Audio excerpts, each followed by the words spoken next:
Hey everyone, welcome to Make It Known with Mal. I'm your host, Mal, and today is the bonus episode for the relationships topic.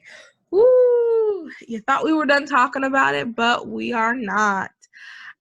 So today I have my really good friend, Erin. She's a friend of the pod. She's been on here already, but she's actually going to share her story about relationships and love and finding the one or the person, or she'll do all the talking. So it's just basically just like I said, this is a bonus episode and we're just hearing her story, and I just hope her story can touch you, and I hope she can also give some advice and things like that. So all right, without further ado, Erin, can you remind us all one more time who you are? Yeah, so I'm studying marriage and family counseling at my grad school. And before that, I got my bachelor's degree in psychology. I run a nonprofit, Constant Christmas. Let's listen to that episode. Other than that, I love Jesus. I love my friends. And I think that's it. Okay. Great. That's a really good summary. So let's just get into it. I guess I'm just going to start off. Just tell us your story. Tell us, why I would even ask you to do this and everything. Yeah, so from my understanding, she's been doing this whole series on life in your 20s, and I was one of those girls that made it to her 20s, had never been in a relationship and never been kissed. So prior to that, I grew up and I was very sporty, I did karate. I wanted to play basketball, but that came a little bit later. And, I was always out doing things. I was also in Girl Scouts. And then when I got into middle school, I got into band, but we all know how middle school is. It's real tough. It's real rough. Worst years of my life. Keep going. Yes, it was for mine too. Like, I felt so worthless. My self-esteem was like super duper duper low. And what didn't help that was a lot of my friends were getting in their first relationships, and they were all having their first kisses and their first whatever, and I couldn't relate. And because like no one was even putting interest in me, I just felt like I was picked over food at the buffet, and it really didn't help me. Like, I remember I was crying like a lot.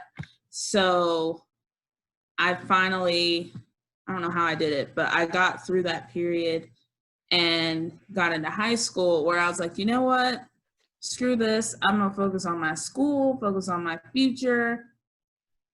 And I did all that through high school, got a job, and then I graduated and went to college, and I wanted to date. And I actually met somebody like 1 month in. And yeah. I did not know that. Well, there's an exclusive, Mal. Ooh. Well, it didn't end up going anywhere because it seemed like he wanted to smash, because I went to or have sex. For those of you that do not know colloquialisms, because I went to a secular college, and that will happen at a Christian, a Catholic, a Jewish, a all girls, all guys school as well. Keep going. All girls, all guys. Yeah, people. You're gonna meet someone that's gonna want to do that within the first month, even at those schools. Yeah. Keep going. So he did, and I was like, not gonna do this anymore. Good for you. And so, we stopped talking, and then, time went on. Like a year later, I ended up meeting another guy that he like was my dream guy physically. Right? Okay. He was tall, he was smart, what else did he do? I don't know. That was pretty much it. Tall. My list was very vain at the time. He was older than me. But the only problem is he didn't have Jesus. So that ended. And then that actually was an eye-opening moment for me, because, it helped me get back into my faith a lot more. But it was also heartbreaking because I was like, I was so close. Finally found a guy that liked me. I liked him. Seemed like it was good, and then it just fell flat. So it took me several months to get over that, to a point where I didn't want to really talk to anybody. Like, I was like, I'm chilling on my island by myself. Me, kind of Myself, just I know. time, right? We were just alone. And then I spent like a year on my own. And then I met another guy. We were just friends. He was really into me. I wasn't really into him. And so that made everything super awkward. And then I came to Regent, my grad school, and met who is now my fiance. Ooh. I know. I'm just curious, who introduced y'all? Oh, a little podcaster, Mal Pal, Mallory Finch. I take so much pride in that, everybody. Like, you have no idea. I take so much pride in that. She's going to be a bridesmaid. And she gets, speech rights because, she was there. Yeah, well, okay, thank you. I want to go back all the way to middle school and then kind of like climb the way back up. Yeah. Or no, actually, let's go backwards. Sorry. Let's go to college when you've had all of these experiences with actually scratch that. Let's go, everyone, just so you know, I had questions, but throughout, like, while I was listening, I got more questions, so that's why it's going to sound a little discombobulated. I really was prepared, but now I have so many questions. Okay, so let's go all the way back to middle school. When you were in middle school and you were watching everyone else around you get in relationships, because I was the exact same way. My two female closest friends in middle school, I remember they got boyfriends and then they became like closer because they would do stuff with their boyfriends, and it was like kind of awkward if I was there.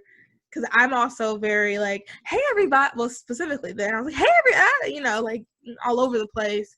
And it's kind of like, we're trying to chill and put on our lip gloss. And that's just not. Yes. Yeah.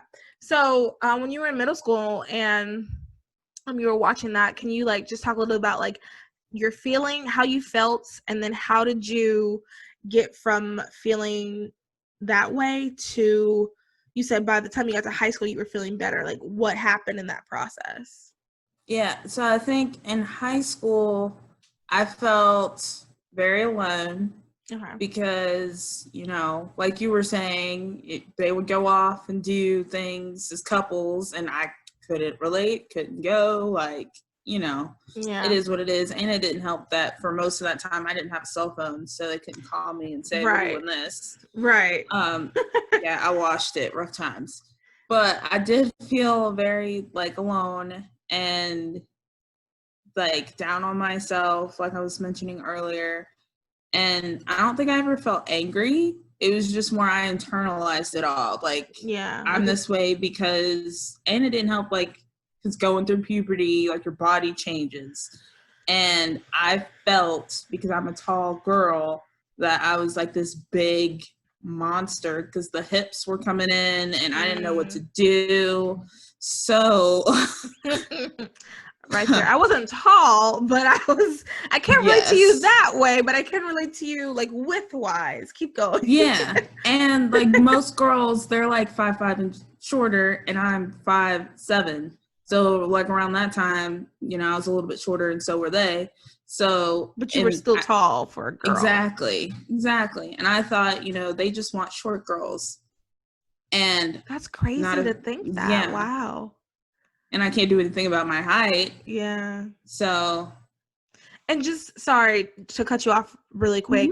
That just made me think of this. Like, we all have things about ourselves that we are very insecure about, that we dislike.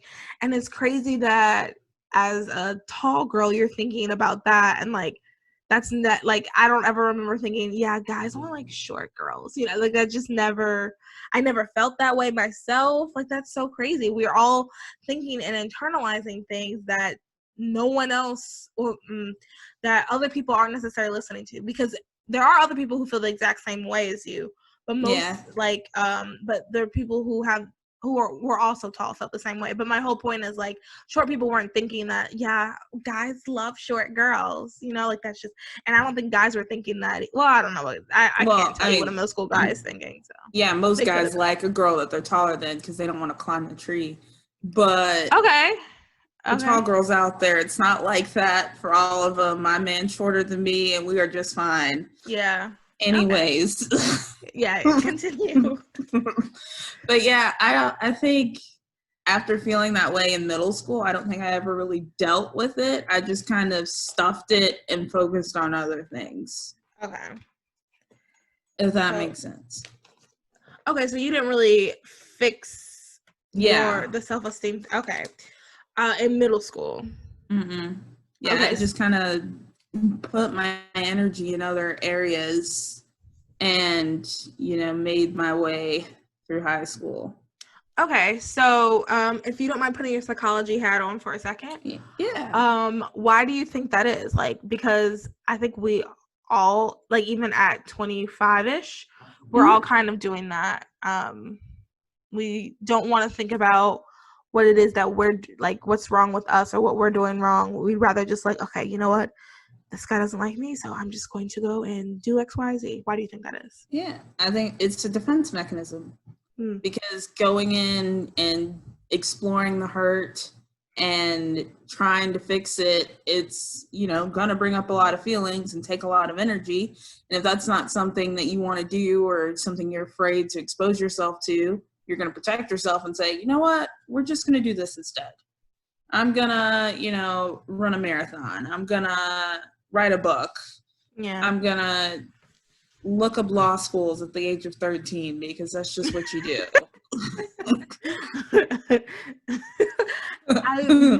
I'm just now thinking this, and this might have been a defense mechanism. I'm thinking about, I used to be obsessed. Well, I still kind of am, but like with underwater, like mermaid, like the ability to like live underwater stuff. And I remember thinking, I am going to create an underwater city, and that is where I'm going to rule. No one's going to be mean to me there because I'll be like looking back, that totally, and that was like at 10 or 11, maybe even younger than that. That was definitely a defense mechanism, like, you know. Yeah, I definitely escaping. Yeah, and defense mechanisms aren't bad, but they become detrimental when you never go back and explore it. Okay. So if you want to, you know, let things simmer down before you know, fix the issue, then that's okay. But if you just want to bury it, burn it, and walk away as if it never happened, that's an issue. Because then it'll come back up later. Like, for me, that's what happened. Like, I got into college, and with my self-esteem things, like, I didn't look at myself in the mirror when I was in college because I just still felt that same shame and, you know, low self-worth. And it got to the point where, like, I forced myself to do it because I was like, this is not healthy. This is not cool. Like, I don't understand why this is happening. And then I grew through it. So was it just, okay, so I guess let's go more in depth about how you did that. That was a good overview, but I want to get a little deeper. Okay. So your freshman year, when did you say, you know what, I need to start caring more about myself, or I need to grow myself? What year was that? It was my freshman year. Oh, it was your freshman year. Okay. Yeah, because my roommate and I, every week we went to Zumba classes. Oh, fun. At the school gym. And in the room where we had our class, there was a big mirror like they do in the gyms. And I noticed after a couple months of us going that I would always look at the side or look at like people in real time and not look at myself in the mirror. And like, I had to reflect on that. Like, why is this happening? Like, why can I not look? And then I tried to look one day and I was like, oh. And then, you know, I had to do more self-reflecting. And that came in. Oh, sorry. Go ahead. Oh, sorry. Well, that came in the form of like journaling. I was about to say, what did self-reflecting look like? So journaling. Okay. Yeah, it became in journaling and researching, because that like really helps me. Like looking up I think it's because of, like, it helps me to be able to relate to other people. Just seeing other people's stories and be like, oh, I'm not the only one that's like this, helped. Okay. That's good. Journaling and researching. I do that too, kind of.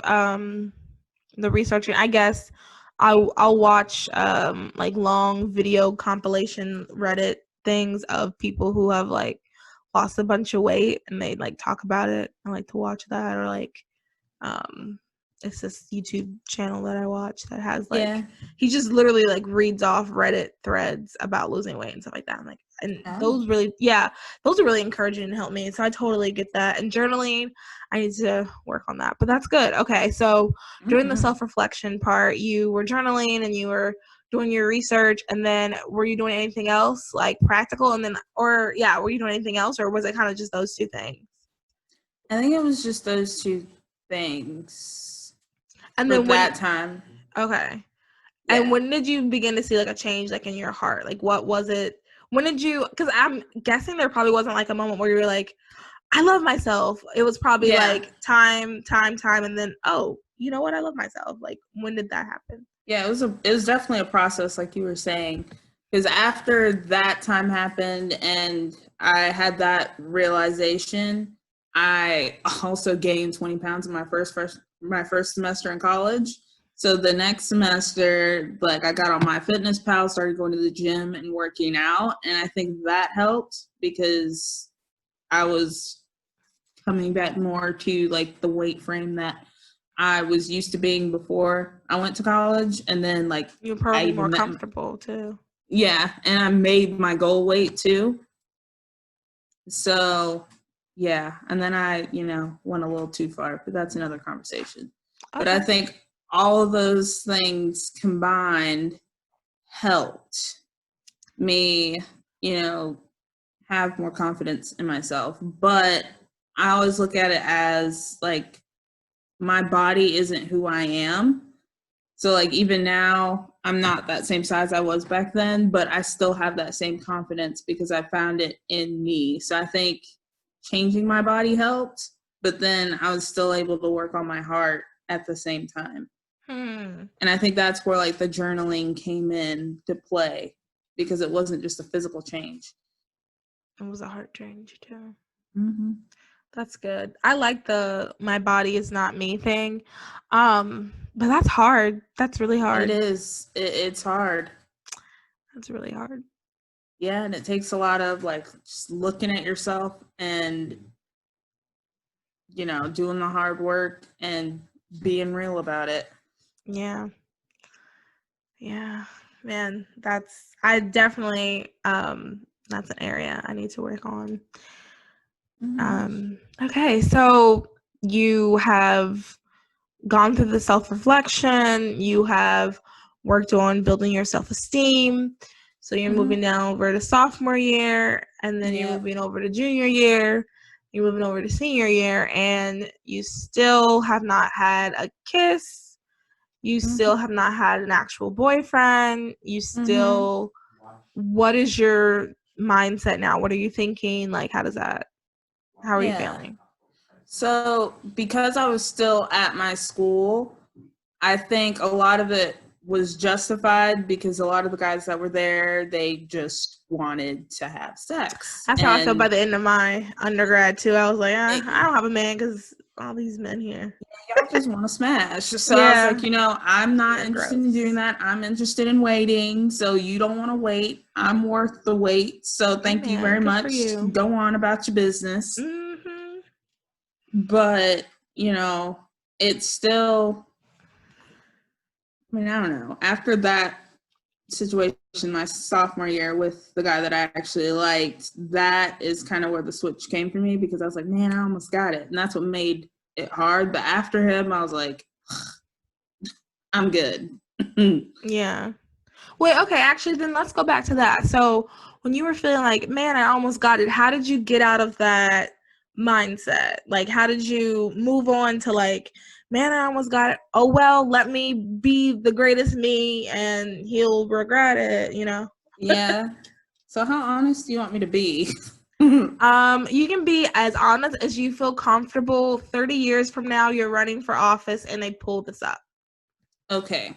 So we actually ended up ending our relationship a couple days before New Year's. And me and some of my friends were planning a New Year's party. So the first step in me getting over it was getting drunk. And then after that, coincidentally, I was in a personal relationships class for that next semester. Oh, wow. Yeah. Ironic, right? Yeah. But it helped because we did weekly reflections on like what our thoughts were. And because it was so fresh, that, relationship between he and I related to a lot of the reflections. So I wrote about it a lot and, catharted it out through writing, journaling, big proponent for journaling. So that is really what helped. Okay. Wow. Yeah, that's good. Maybe not the drunk part, but yeah. But you know what I do? But what I like about you saying that is, number one, it shows that you're a real person, because a lot of times I feel like we hear these stories and we're like, they were born a Christian and they say, like we think that people that do that are like so perfect. They've never made a mistake before and But that's, that's not necessarily the way you should have handled that. And we've all made mistakes before. So it was so good you said that. And then the second thing is like, that's also just like a learning experience. Like, sometimes we have to learn things by experience, and it's real. Like, that's another thing too. Like, that's super real. Like, when you go through a breakup, especially something that's like super like heart-wrenching and you thought you were with the person, you are really upset, and what are the ways that we talk about you can make yourself feel better? And the reality is it's those type of devices that society talks about, that, and we can say we're Christian all day every day, but tons of Christians do the same thing. Like, it's just a human thing. We have to be strong within ourselves to fight using that as a mechanism, because that's also, that's how alcoholism happens. Yep. You go through something really difficult and you don't come out of it. You keep trying to self-medicate. But yeah. No, okay, so that was good. So the personal relationships journal promptings. That's good. Because when the whole pandemic first, sorry, that was a weird hiccup. When the pandemic first happened, I was journaling a lot more, but lately I just haven't really been feeling it. I guess I probably should, do like find like prompts and stuff. That probably helps. Yeah.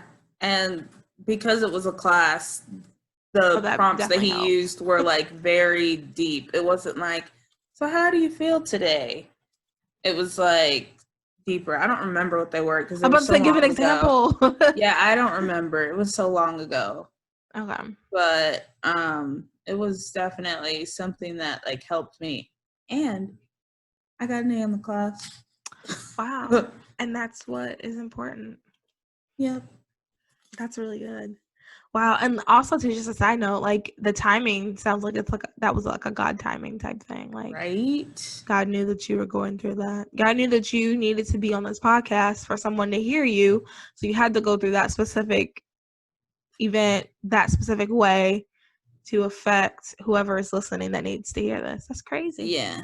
And I know that, like, for me with that situation, another person could be in it and think, like, down on themselves, like, oh man, like, I almost got my kiss, I almost got my relationship, and like, it's just not like go the whole pessimistic route, like. And I chose not to do that because I'm just a naturally optimistic person. But if that's your process, that's your process. Okay, because I was about to say, like, what would you say to people that feel that, I guess, pessimistic way? Like, because it's hard not to feel that way when you've had certain experiences. And that door opening, I'm pretty sure, is my brother. Yes, this is a podcast episode. Sure, come and say what's up. Hey, James. Shut up. Anyway. Why you tell me to shut up Black Lives Matter? That's not why I was telling you to shut up. God bless it. It's a black program. Okay, bye-bye. I'm so sorry, everyone. That's Little Brothers. That's also, like I said, I really want this podcast to be real. No editing. It's real life. If you are sitting here with us right now, James would walk in and be his silly, goofy self. Okay, anyway. Of course. What was I don't even know what I was saying. About the people that go the pessimistic route. Yeah, how would you, what do you say to that? Like, you have advice? How do you get out of that? How do you not be like that? Yeah, so that's a mindset, like on anything else, whether it's, the situation we're in right now, if you think that it's almost going to be done and, we'll get through it, or if it's going to last forever, it's just a mind thing. So if you find that you're naturally pessimistic, then doing mind exercises, and I'd have to look them up. I don't know specific ones, but I can provide them. On how to change your mindset to be more optimistic.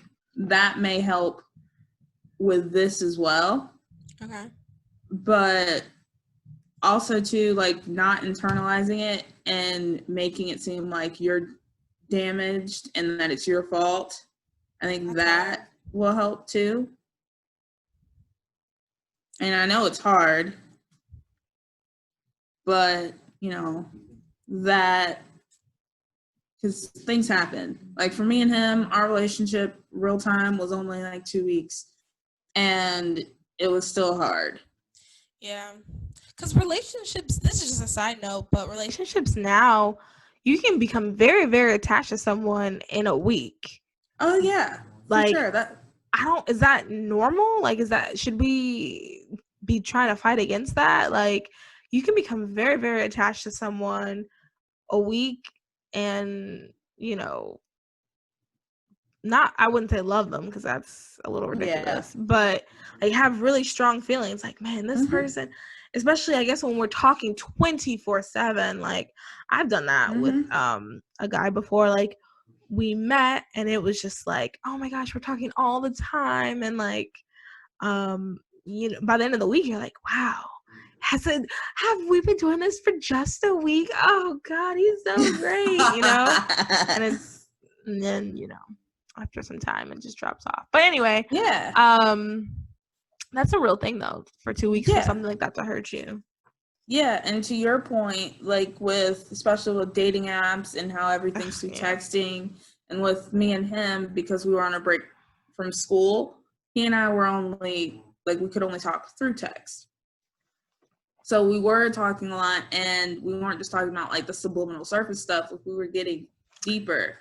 So when you do things like that, which, do it with your own boundaries, so you don't have to, rush things and go faster than you're comfortable, just to have a deeper relationship. But one of the caveats, or, downside, or not downsides, but one of the, triggers of getting deeper is that you'll feel closer to them, and it'll hurt just like if you were with somebody and not getting as deep for 6 months.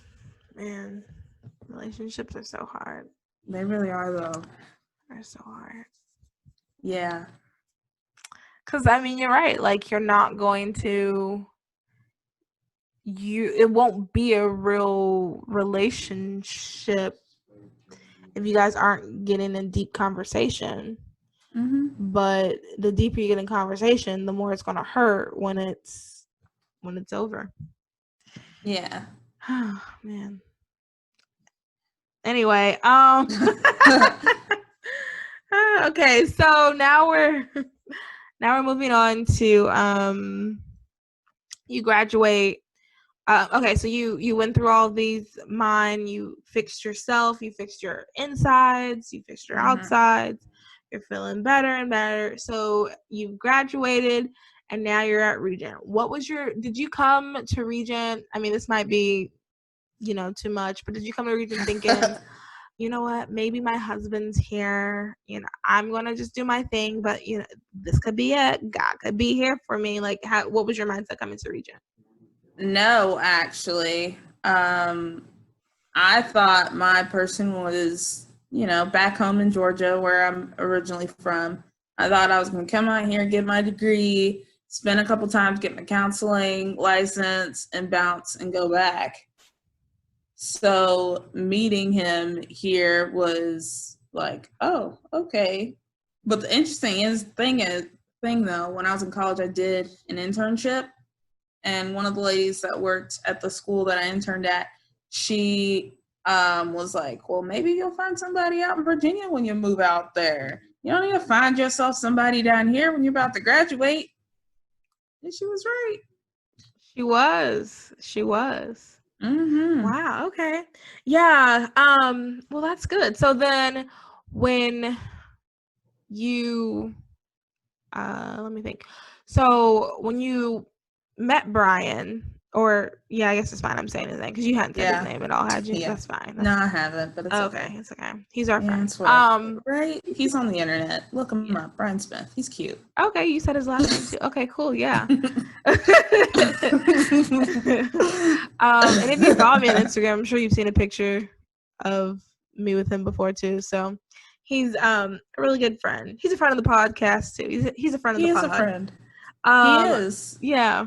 Anyway, so when you met Brian, was there like a mindset shift and like a, yes, I knew it, I am the queen, I have always been the queen, and that is why I have a king? Or was it kind of like a, oh, this is a nice guy, we're going to see how this goes? Like, what was going through your mind once you found a man, I guess? That's a weird way to say it, but. So it's definitely the second, because I didn't want to like meet him and be like, okay, this is it, because we met in Bible study. It was real wholesome, real cute. Mm-hmm. But I didn't know, because we didn't really hang out that much after Bible study at the time. So I was like, just take it slow. Don't know what he's doing. He could have other people, whatever.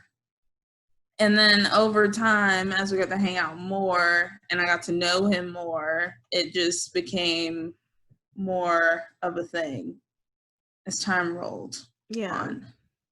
Yeah, so that sounds really good. Like taking your time to get to know somebody and to decide if you want this to happen.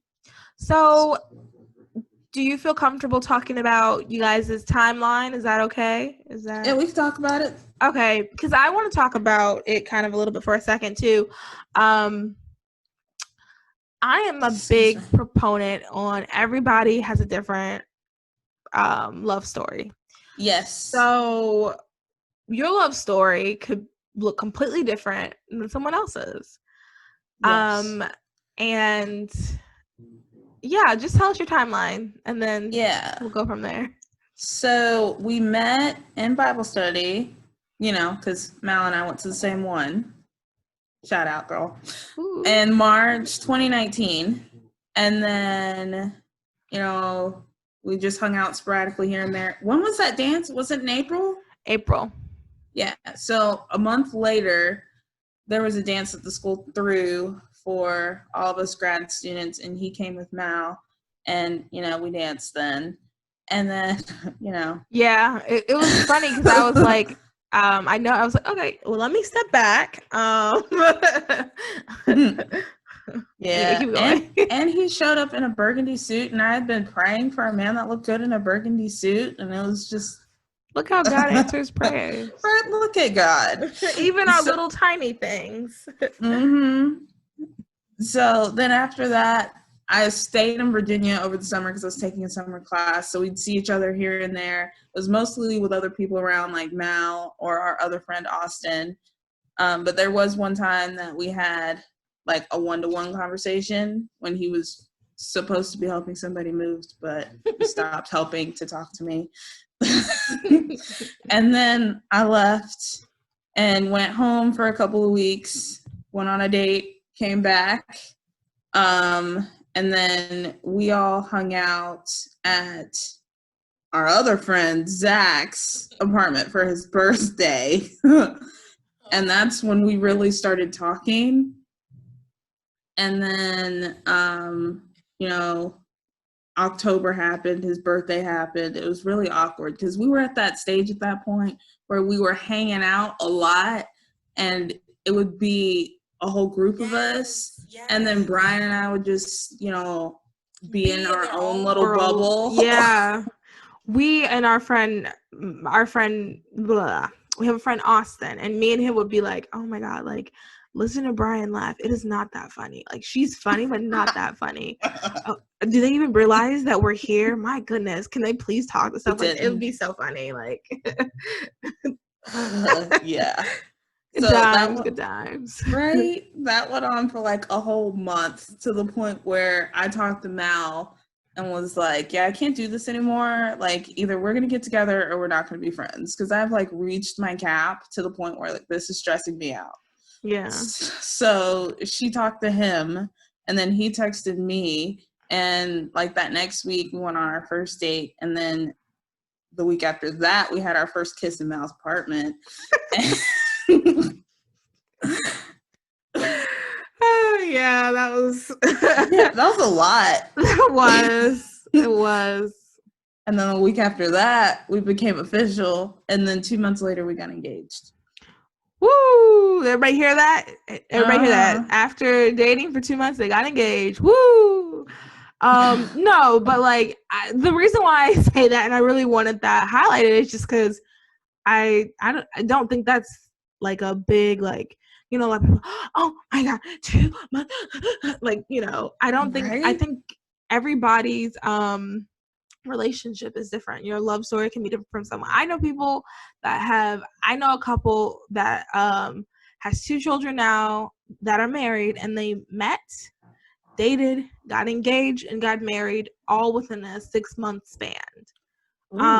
Yeah. I might not have told you about that. Yeah. So like people, like everybody's is different. There's people who are married that were dating since middle school, and they got married at like 23, so they dated for like 8 or 9 years. Okay, that's everybody's love story is different.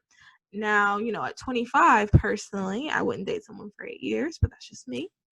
But once again though, everybody's love stories, if someone does that, that's between them, God, and their partner.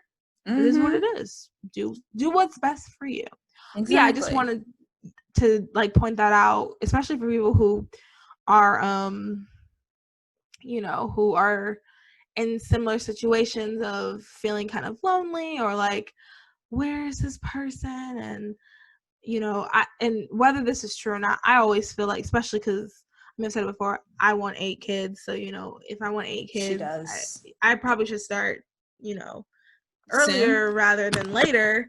So yeah. I definitely sometimes feel the pressure of not even just like I have to be married because like all my friends are married. Not even that, just like if I want 8 kids, I don't want to be having kids in like when I'm 50, and having a walker. You don't want to have sets of twins back to back, right? Oh yeah, no, I don't want that either. So yeah, so like.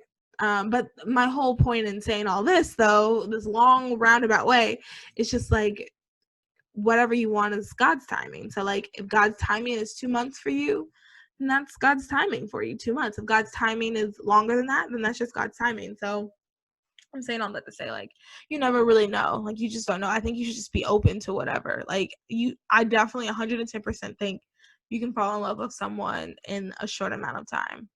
Yeah. Definitely. And if you're, in my position where you've gone 23, 24 years or even longer than that, and you haven't had any like romantic partners in that time at all, it's definitely, if it's in the cards for you, it's going to happen, but it's having a romantic relationship does not define you. Yeah. That's the next thing I want to talk about. How do we get out of the, especially Christians, because I feel like we're in such a, and okay, so I'm going to kind of talk through this. There is such beauty in marriage and in being a mother. Such beauty in that. God created that. I don't think there's anything wrong with it. I do feel as if at the end of the day, not everybody's going to get that, because realistically there just isn't enough people on earth for that. There are going to be some people who that doesn't happen to. Yeah. And how do we get to a point where we are comfortable enough to say, God, at the end of the day, I just want what you have. Even if I do desire marriage and kids, if that's not what you have for me, then let me be comfortable and content and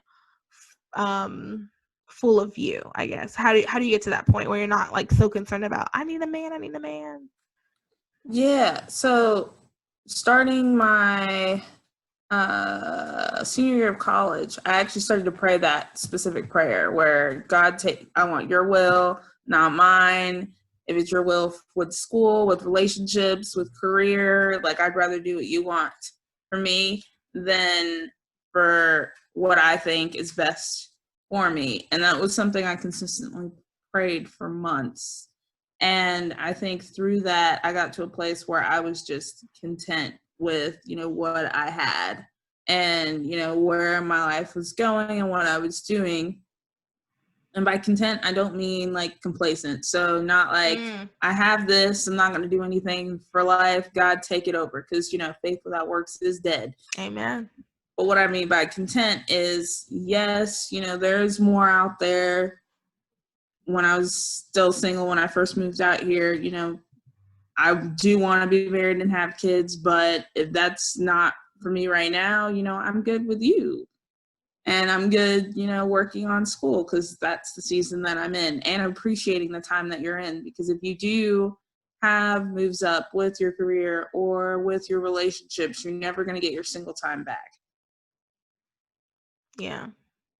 That's one thing that I'm for sure trying to, I guess, think and focus on, because I was talking to my friend about this the other day. Like, I can literally go anywhere. Like, I don't have a husband. I don't have kids. I can go and do anything I want, really. I'm not responsible to anybody. Mm-hmm. And when you are in a relationship, especially if you're thinking of being married or when you are married and when you have kids and stuff, everything you do, you have to run it by the family. You have to make sure that it fits in with other people. So yeah, that's good. Just being content and like working on yourself in your single season. Mm-hmm. Honestly, that's how Concert Christmas actually came about. Because, I was in my singleness and I was like, what you got for me, God? And he's like, well, here's this idea. And even like during that time after I met Brian to when we dated and I was like going through like my whole confusion, this usually happened when I was at church, which was, was probably divine. But he was like, just focus on Constant Christmas. Do this. He dropped another project in my heart on something that I want to do for it. So, there are other things that you can focus on rather than just that, even if it's something that you want.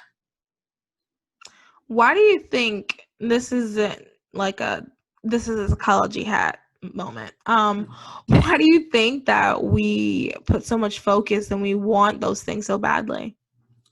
I think it's just because of what society ingrades in us. Because you think it is women, a society thing? Oh yeah. Okay. Because for women, they put a lot of value on being a wife and being a mom, and they usually downplay or denigrate women that are career driven and or don't want to get married or have kids. So, that being ingrained in us from a young age, we're like, well, I just really, really want this. Da, da, da, da. Even if you're in college, killing it, or in the career field at the top, you still feel that emptiness. Yeah. And some of it could be a personal thing that even if society would have never, had placed those values on women, some people still would naturally have that drive because that's just something that they want. So it could be some individual things as well, but I do think society has a big factor in that. Yeah, and I think also too, just being a Christian, and I feel like being involved in the whole Christian world too, has a little bit to do with it, because I feel like at least down here in the South, and like I know a lot of people who were married by the time they graduated college. A lot I don't of know people. how they did it. Yeah. Well, I don't know. Don't get me started on that. That's good for them though. Like, to be honest, you know, since, you know, I like to be super real on here, I thought I was going to be married by 23 and have my first kid at 25. I really did. And, you know, that's clearly not what happened. But yeah, so like, I think it's, where was I going with that? Society. The Yeah, church. the church. Yeah, I think, and I think that has a lot to play with it too. Because, you know, I know I'm just thinking about myself specifically, and I know that part of the reason is because I want that, because I do know that that's something that God would like and he would honor. So I know that has a little bit to do with it too, because I want to make sure that I'm being the best person that I can be for God. And I feel like being a wife and a mother is something that he would want out of us. Mm-hmm. Whether that's for me or not, I don't know. It's all in God's hands. Biggest lesson I've learned in relationships is I don't have control. It takes two people and God, and you and God can be in it, but the other person cannot, and there's nothing you can do about it. Word. But yeah, so I think that has a little bit to do with it too. Just trying, because we know that that's something that God would like. That's something that he created that's supposed to be beautiful. Yeah. Lovely, but yeah. Yeah. Okay. Mic drop. Yes. Let me see here at the questions I have. Oh, we answered all of them. Perfect. Oh, sweet. I love, like, it flowed. Whoo, Mallory. It flowed very well. Sweet. The way this episode went. Yay. Okay, so last question. Mm-hmm. Is your make it known statement: if the entire world was listening to you right now, what is something that you would say? Okay, so to women, your relationship status does not define the person that you are. So if you choose to go through a season of singleness, or if that's thrust upon you, that's not a marker on you as a person. Like, you're still beautiful, you're still valid, you're still smart, and you can still have the life that you want. And the people that it's taken longer to start having romantic relationships, it's not because you're broken and damaged. You have a lot to, you know, offer the future person that you may have one day. So, you know, just see it as God's protection, that you're not dealing with the riffraff, and hopefully that person will show up in your life soon. That was good. Short and concise. Love it. Yeah. All right, everyone. Thank you. Well, first, thank you, Erin, so much for sharing and being so honest. And thank you. I really appreciate you coming on and talking, because this is going to be the bonus episode for the relationship week. Well, not really the week, but it's anyway. My point is, like, this is relationships are really big, and like, and in your 20s, everything just feels so crucial and important. And I just really wanted I wanted your story to be heard, and I know that you're not the only person who has gone through certain things like that, and you have very good advice for getting your self-esteem and everything. So yeah, so just thank you so much for coming on. I really appreciate it. No worries. And thank you, everyone, for listening. Thank you so much for being patient this week, and for hearing the bonus and the other episodes. Make sure that you like and subscribe. Yeah, I think that's it. So you will hear me again next Monday. Bye, everybody. Bye, y'all.